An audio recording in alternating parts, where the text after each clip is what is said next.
Hi, everybody. Something that has been on my mind for quite a while is I may have inadvertently told you or not told you about the correct way to practice your letters, because I actually have a habit of not using my entrance strokes like I should when I do practice. So I'm going to today show you and explain how these entrance strokes, when practicing individual letters, will really make a difference in your skills. So the entrance stroke I'm talking about is right here. Like, this is what I mean. Not in a word, though, in your letter. So, for example, if you're using my workbook, let's take the letter A. So I'm going to draw my letter A with an oval and an underturn. This is how I usually draw my letter A. Well, actually, it's a little bit tighter here, but do you see an entrance stroke? No, you don't. And the reason this is a little bit of a poor practice habit is because when you use the entrance stroke, when you're practicing, you are actually preparing yourself or training your hand and your eye to judge this distance of touching that entrance stroke and preparing for the future of writing words. Okay? So I'm going to show you what that means. So, for example, when I write the letter A, I often don't practice an entrance stroke. I will just write it like I did right here, my oval and my underturn. I want you to change your practice so that with every letter, let's say, which other letter would it be? Would I not use an entrance stroke? Sometimes for the letter T, I will just, draw this. I want to recommend that you actually add in that entrance stroke. And as soon as you do that, now all of a sudden you have to push yourself to use your hand-eye coordination basically, and come down and touch that entrance stroke right there. And like I said, when you're doing this, you are actually training yourself to write words and space your words proper, or your letters in your words correctly.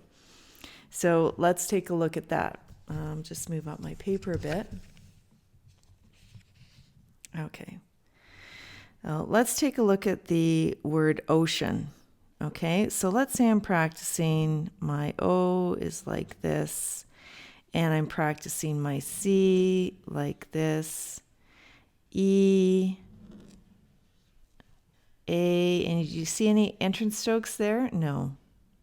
A has an automatic entrance stroke because of that exit stroke, which is almost the same thing. And N. N does have an entrance stroke. Now, the correct practice of these letters, if you're preparing to write these words, would actually be to, even with the O, to use an entrance stroke. And let's do the C, E, and all your entrance strokes should look the same. A and N stay the same. Now, what does this mean when we're writing words? Can you see where I'm going with this? Now, the O entrance stroke, of course, is an exit stroke, is a little bit different with the C because now we're attaching it right here. It doesn't matter. You should still practice your C with an entrance stroke no matter what. It's just in this particular word it's different. Look at the C and the E. Do you see how the C is going to become this entrance stroke on the E? So practice your E with the entrance stroke. Oh, look at this. I forgot to add my entrance stroke to the A. It's such a bad habit of mine, and I just have trouble breaking it, but I want to tell you to break this habit if you do it. Okay, see, my entrance stroke for the A will actually be the E exit stroke here. So that is why it is valuable to practice these entrance strokes for your individual letters. Same with the, this is going to actually be connected. So now I'll write the word ocean. So you could break down your practice like this. I have another video about it, all about it. So let's do ocean. Now I'm going to the C entrance stroke is a little bit different. See that entrance stroke? If I've been practicing my E and my A with an entrance stroke, then I will be able to judge how to connect those letters and space them apart correctly. All right, so the word ocean is hard to practice, but you can do this with any word you're writing. Let's take a simpler word. Let's take the word cat. Okay, I'm just going to move this over a little bit. So I'm going to first write cat separately. Let's do it without entrance strokes. So let's say you have my bad habit and you do this practicing. Okay, this is the wrong way to practice. I'm going to write cat and or CAT again, and I will use my entrance strokes.